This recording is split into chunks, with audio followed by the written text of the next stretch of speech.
In the Bhagavad Gita, Sri Krishna tells us, telling Arjuna, "To you who have overcome the carping spirit, I now reveal the sublime mystery, the transcendent nature of God.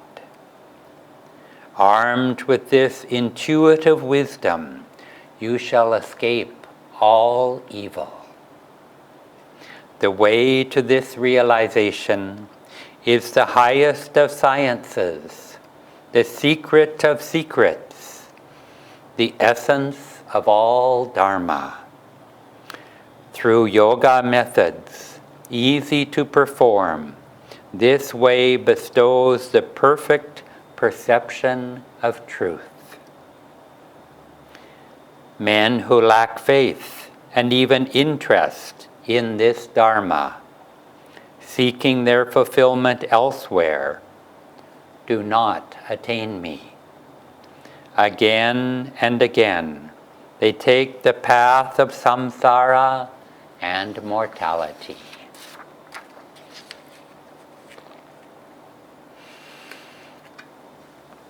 Krishna makes a big point of this.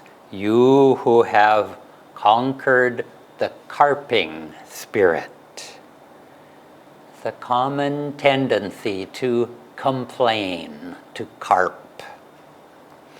The impulse to judge, to criticize, to be skeptical, to challenge every statement. And when we act in a certain way enough times, those actions become a habit. And that habit can become an attitude, the way that we look at life. When there's a glass of water, do we say that the glass is half empty? Or do we consider that the glass is half full? And how do you habitually see the world, the things around us? And how do those people around you see the world? Your family, your friends, half empty or half full? Many years ago, for a number of years in the 1970s, most days Nayaswami Asha and I would meet with Swami Kriyananda at his house. And we would take a long walk together in the afternoon from our office over to his house. And we would talk about many things along the way. And one day she said, "You know, I've been observing that our conversations, that we've both lately become more sarcastic. And let's quit that." And what that meant, of course, is that I had been sarcastic, and I didn't even notice. And so much of humor today is this kind of humor that puts down other people. You know, look at the comedies on television. And a whole family, maybe someone you know, and a whole society might relate to one another in this way and not even be aware that every conversation becomes a confrontation, a debate. Someone who was living in France told how it seemed that everyone they met would say good morning, and then they would start complaining, just as a normal way of having a conversation.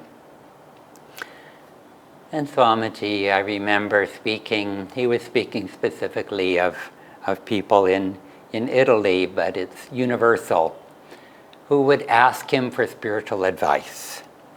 And he would make the most modest of suggestions to them, and their usual reaction was, "Yes, but that's too difficult.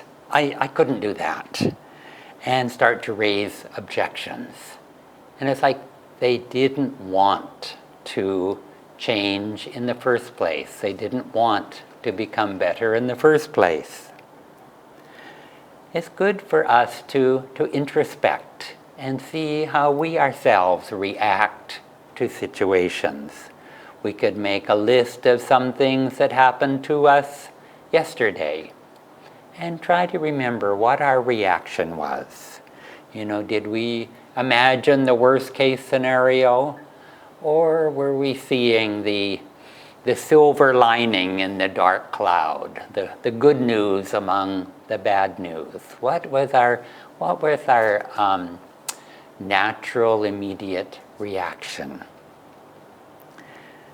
And it can be good to question authority, to question values, until we find values that we can really believe in, that are ours.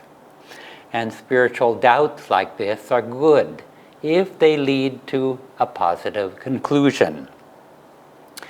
Swamiji, as a young man, told his mother that he was leaving the family church, and she was very hurt to hear this. And then she realized that these spiritual doubts of his were a positive thing, because it made him search even deeper.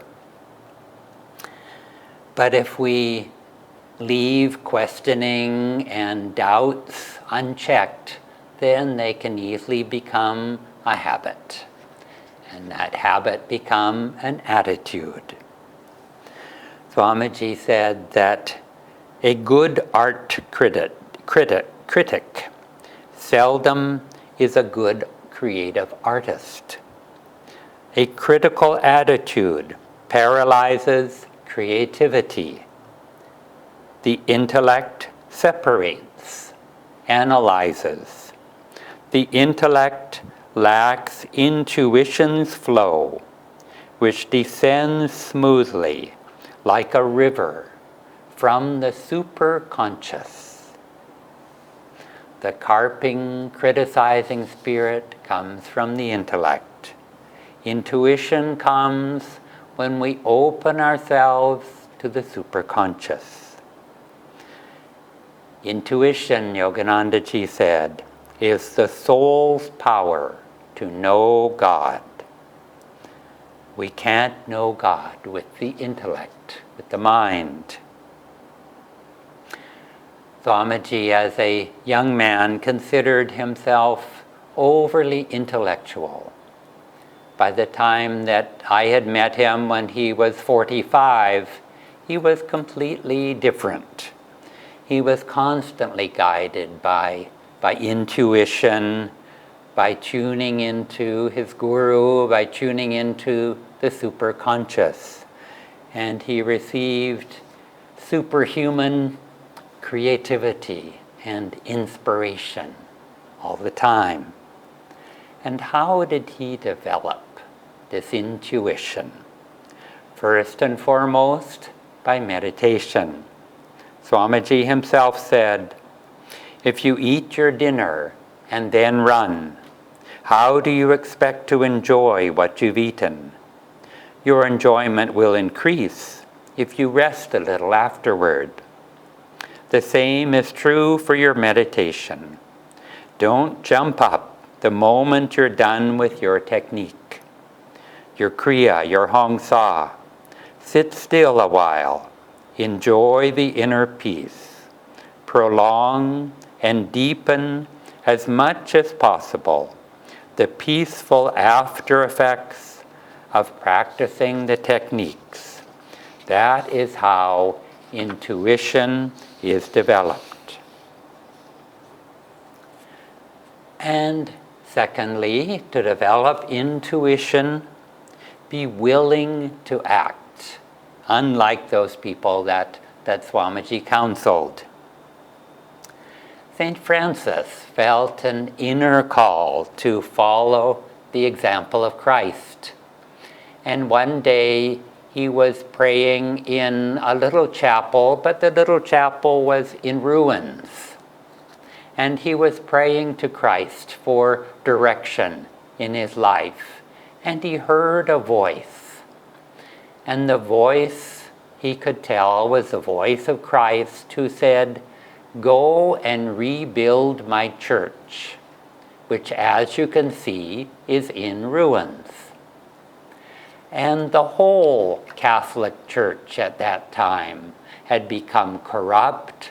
Most people had lost faith in it.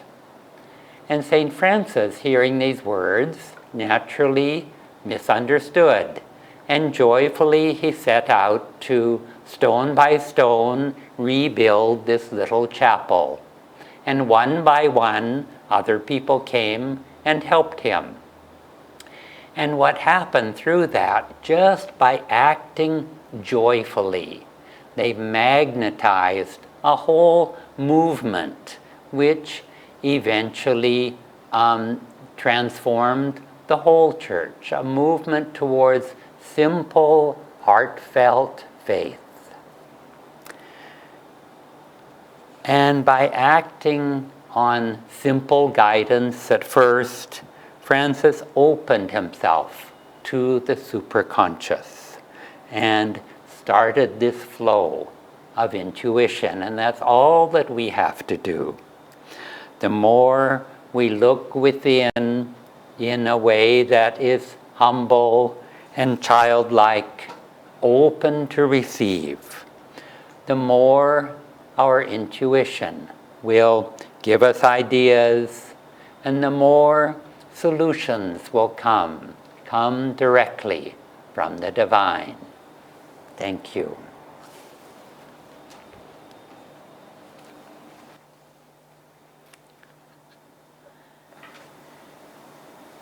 Swami told a story many years ago about how in the 1930s, during the Depression, there was a telegraph operator who knew Morse code, and there was a job offered in the telegraph office, and it was in the paper that said, telegraph person needed. And since everybody was out of jobs during that time period, there was a flock of men, probably 60, 70 men, that flooded that office and tried to apply for that job. And there was a little sign on the desk that said, fill out this application and wait until somebody calls you. And so all 60 men were looking around and sort of nervously chatting with each other, how's it going, this and that, except this one man was very quiet, and he was sort of sitting in the corner, looked like he was listening. And suddenly that man sitting in the corner listening got up and just walked straight into the employer's office. And the other 59 sitting in the office thought, oh no, we're just supposed to wait. Look at this, he just went in, he surely isn't going to get the job, he can't follow simple instructions. And then soon after that, the employer came out with this man and said, thank you so much for all of you for coming, but the position has been filled and we have our new employee. And they said, wait, that's not fair, you told us to wait. And he said, all this time there's been a telegraph making the sound in Morse code saying, if you can understand this message, walk into my office and the job is yours. And so while everybody else was talking, this man was listening and was able to receive the guidance and got the job. When we talk too much, we can't listen properly. Sister Gyanamata, Yogananda's foremost woman disciple, would always stand in stillness and quiet when the master would come into the room. And she told others that she wasn't doing it out of affectation of devotion, or she didn't even know how she was actually supposed to act in front of him. But that she felt if she was just quiet and listened very intently when he came into the room, that she always received the answers of some mental question, some mental yearning that she had. She would always receive the answer if she would just be still and quiet and listen. And even sometimes when she could not attend the Sunday satsangs that Yogananda was giving in a different city or nearby because she was in ill health, she would tune in and she would still receive the message that he was giving. And then the next day if she saw him, she said something about the message and he said, "Oh yes, you received that, didn't you?" So that stillness, that quietness really helped her to just receive the guidance and the messages from Yogananda. Yogananda in the early days was in Boston, Massachusetts, and he received a letter from a man. It was a critical, mean letter saying, "Why are you talking about Jesus Christ? This is a fraud. He didn't really live. There's only something the church is propagating to deceive people." And Yogananda prayed to Divine Mother and said, "I want to help this man. Lead me to him." It was an anonymous letter. And one day when Yogananda was in the Boston Library, suddenly he felt himself drawn to a man sitting by the window. And Yogananda said to him, "Why did you send me that letter?" And the man said, "How did you know that letter came from me?" And he said, "The same way that I know that this letter came from you, I know for sure that Jesus Christ lived and that he was a Christ. He was a true Son of God, and what they say in the Bible about him is true."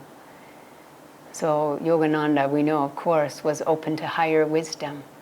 But this is what Krishna tells us, is like overcome the intellect, your doubt, and practice these simple practices. He calls them simple practices of yoga. And sometimes when we come onto the spiritual path, we think, this seems very difficult. But look at what Yogananda gave us, all the techniques that he gave us. It's working with our inner nature, watching the breath, going into stillness between the breaths and listening. There's really nothing more simple than that. May not be easy, but it's all simple. And if pranayama, working with the light within our center, the energy within our center, gazing up at the light, everything that is within us, we're working with our own nature.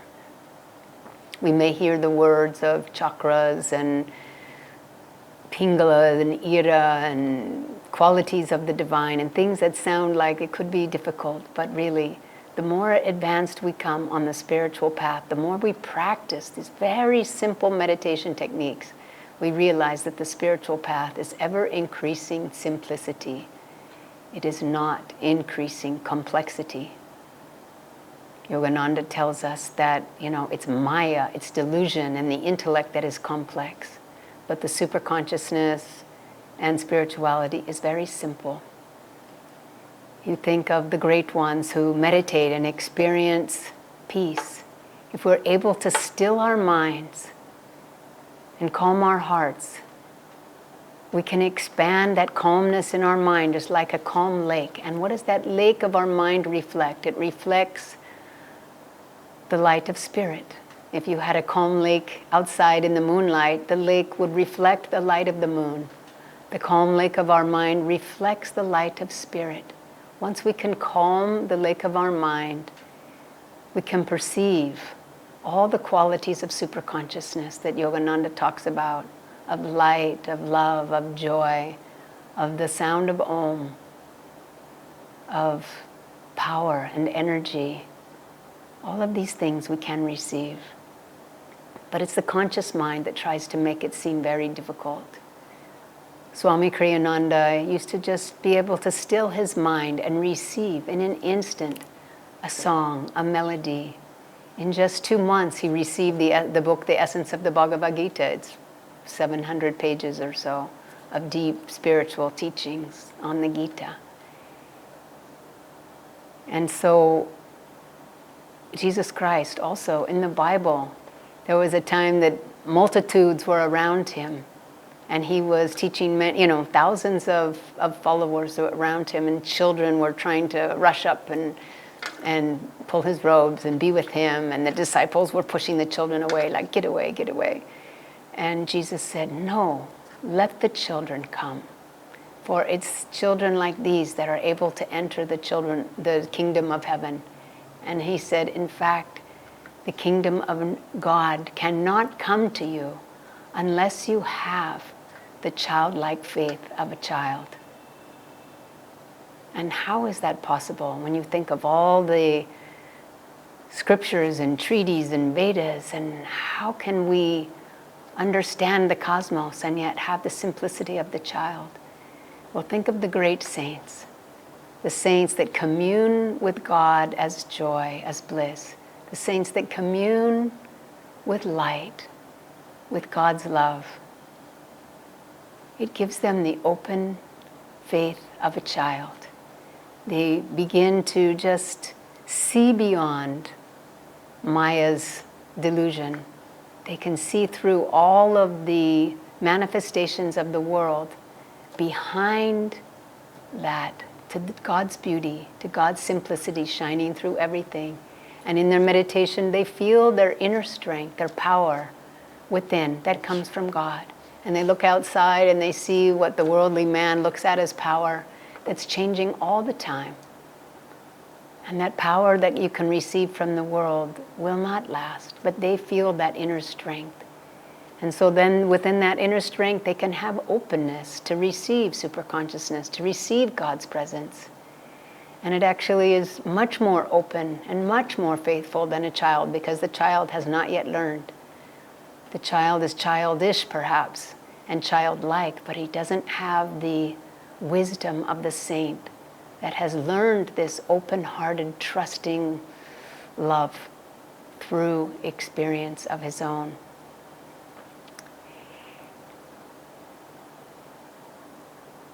Swami Kriyananda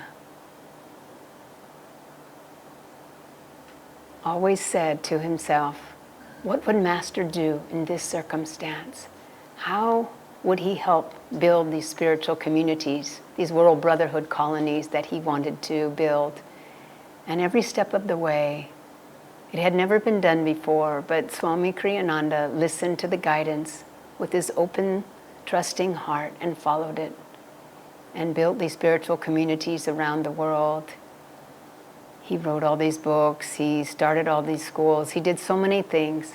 He was always on the edge of technology. He was a genius. He spoke 7 or 9 languages, and he always was interested in the most latest technology. He always had the latest cell phone and most up-to-date computer. He knew all about science and physics and astronomy, and he was aware of all of that. And yet he could be a genius. He could communicate and guide hundreds or thousands of devotees around the world of how to become open and receive guidance from their guru. He could do that all, and yet still just have the simple open faith of a child. Anybody new meeting him for the first time would just see him as a divine friend, open, simple. And he was always in the marketplace. He could go into a shop, and even if a shop owner was trying to take advantage of him, Swami would see, what can I do about the welfare of this shop owner? And Swami would always respond in love, and he never bargained hard, and he never tried to get the best deal he could. And consequently, the shop owners would always give him a much better deal than had he even tried to bargain. But Swami just saw the oneness in everything.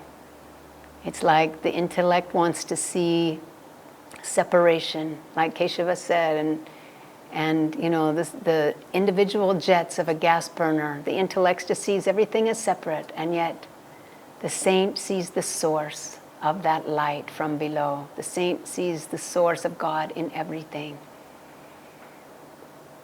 So Swami said, what would Master do in this circumstance? And then he got to the point, well, what would Master think in this circumstance? And then he got near the end of his life that he couldn't feel the difference between his own thoughts and Yogananda's thoughts. They just ran together. He was so perfectly in tune with the infinite consciousness of his guru that he could open up his cup and receive also that infinite wisdom and guidance. I'll just close with this story. You probably know that there's a very intellectual man that came to Yogananda, and he was asking about the different nuances of certain Vedas, and Yogananda just sort of disregarded the intellectual question and said, you need to love God. And then the master said, then the student said, "No, I don't think you understood my question. I was asking you the difference between this, this aspect of the teachings and this aspect of the teachings." And Yogananda said, "No, I meant what I said, love God." And then the student asked one more intellectual question, and Yogananda just ended the interview and said, "Love God," and walked out. Like children, like the saints, we need to have that very simple, humble devotion and love of God. This is how we open ourselves to receive the superconsciousness, and how we open ourselves to guidance, to intuition, to living the life that we were born to live, one step after another, open to that guidance, like Swamiji, like the Gurus have taught us. God bless you.